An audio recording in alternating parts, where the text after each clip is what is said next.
장애인 문화복지신문 제326호 제14면입니다. 평택시립지산 초록도서관 북큐레이션 서비스 운영. 장애인, 임산부 등 맞춤형 북큐레이션 이용 가능. 평택시립지산 초록도서관은 오는 4월부터 특정 주제 및 테마와 관련된 다양한 책을 선별해 제공하는 북큐레이션 서비스를 운영할 계획이다. 지산 초록도서관, 북큐레이션 서비스는 크게 두 가지. 하나는 도서관을 방문해 자유롭게 이용할 수 있는 북큐레이션이다. 도서관 공간의 특성을 활용, 간략한 책 소개와 함께 책을 전시해 독서 정보를 제공한다. 테마와 주제별로 선정된 자료를 연령 구분, 장르와 형태 구분 없이 한 곳에 진열하여 책을 발견하는 기쁨을 드리고자 마련한 특색 있는 북큐레이션 서비스이다. 다른 하나는 경기도 사이버도서관 내 생애 첫 도서관, 두루두루 서비스와 연계해 운영하는 맞춤형 북큐레이션이다. 도서관 회원 중 해당 서비스에 가입된 임산부, 장애인 대상으로 희망자의 관심사에 맞추어 큐레이팅한 책을 택배로 제공하는 서비스이다.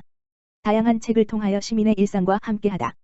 지산 초록도서관은 좋은 책의 판별과 선택에 망설이는 시민에게 우연한 책의 발견이 가능한 공간 및 수요를 반영한 맞춤형 독서 정보를 제공하여 책을 통해 시민의 일상과 함께하는 도서관이 되고자 한다.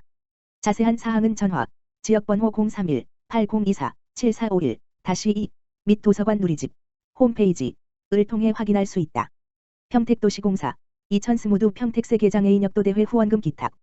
평택도시공사, 사장 김재수 는 2일 평택시청 대외협력실에서 성공적인 2020 평택세계장애인 역도대회 개최를 위한 후원금 1,000만 원을 기탁했다. 이날 기탁식에는 정장선 평택시장, 김재수 평택도시공사 사장, 장호철 대회 조직위원장 등이 참석했으며 후원금은 성공적인 대회 운영 및 경기 지원을 위해 쓰일 예정이다. 정장선 평택시장은 이번에 도시공사에서 세계장애인 역도대회 후원을 해주심에 감사드리며 많은 분들의 노력으로 성공적인 대회가 개최되기를 바란다라고 말했다. 이에 김재수 평택도시공사 사장은 평택시에서 개최되는 큰 대회가 성공적으로 개최되기를 바라는 마음으로 후원하게 되었다며 평택도시공사는 이번 장애인 역도대회뿐만 아니라 코로나19로 침체된 평택시 체육문화 분야 후원 등 다양한 사회공헌 활동을 추진하겠다라고 말했다. 또한 장호철 대회 조직위원장은 평택시와 도시공사에서 많은 지원을 해주심에 감사드리며 성공적인 대회 개최를 위해 최선을 다하겠다라고 전했다. 한편 2020 평택세계장애인 역도아시아 오세아니아 오픈 선수권대회는 2022년 6월 14일부터 20일까지 7일간 안중체육관에서 개최되며 동대회는 30여 개국에서 선수 200여 명, 임원 150여 명, 대회 기술 임원 100여 명, 대회 서포터즈 750명 등 약 1000여 명이 참여할 예정이다. 포천장애인학교 2022학년도 입학식 개최. 포천장애인학교는 지난 2일 송기태 교장 등 관계자 50여 명이 참석한 가운데 2022학년도 입학식을 개최했다. 이날 입학식에는 정덕채 포천시 부시장과 강준모 포천시 의원, 포천장애인학교 운영위원장, 의 축사와 송순석 전 교장에 대한 감사패 증정식, 2021년 학습활동 동영상 시청, 입학생과 강사 소개 순으로 진행됐다. 정덕채 포천시 부시장은 포천시는 누구나 소외됨 없는 온 시민을 위한 평생학습 정책 추진을 위해 노력하고 있다면서 포천장애인학교에서 어떤 편견과 장벽 없이 당당하게 꿈의 날개를 펼치길 기원한다라고 말했다. 시 관계자는 포천시 장애인의 평생학습 참여기회 확대와 보편적 학습 지원을 위해 장애 유형별 맞춤형 평생교육 프로그램 개발과 네트워크 및 장애인 평생학습 체계 구축에 최선을 다하겠다라고 전했다. 한편 포천장애인학교는 2010년 설립되어 2015년 장애인 평생교육시설로 등록됐다.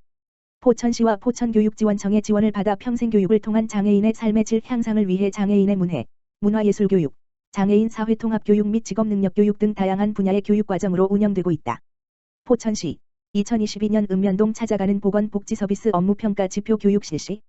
포천시는 지난 25일 시청 시정회의실에서 읍면동 찾아가는 보건복지서비스 업무 담당자를 대상으로 지표 교육을 실시했다.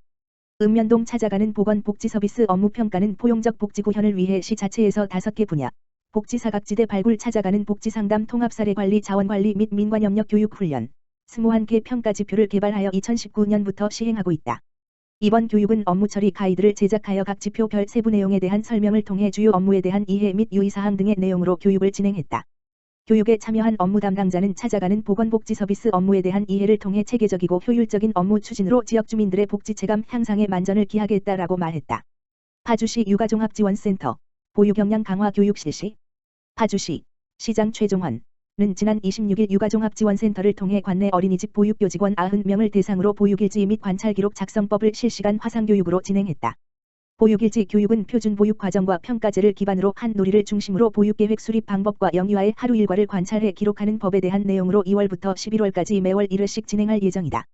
이번 교육은 박초아 교수, 울산대학교 보육교사교육원, 가 진행했으며 보육일지 및 관찰기록 작성에 어려움을 갖고 있던 보육교사들의 고민을 해소시켜 주었다.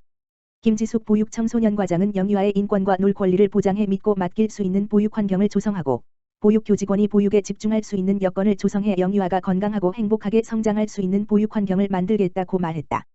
한편 파주시 육아종합지원센터는 파주시에서 설치한 시설로 파주시 어린이집 연합회가 위탁받아 가정양육 지원 사업과 어린이집 지원 사업 등을 지원하고 있다.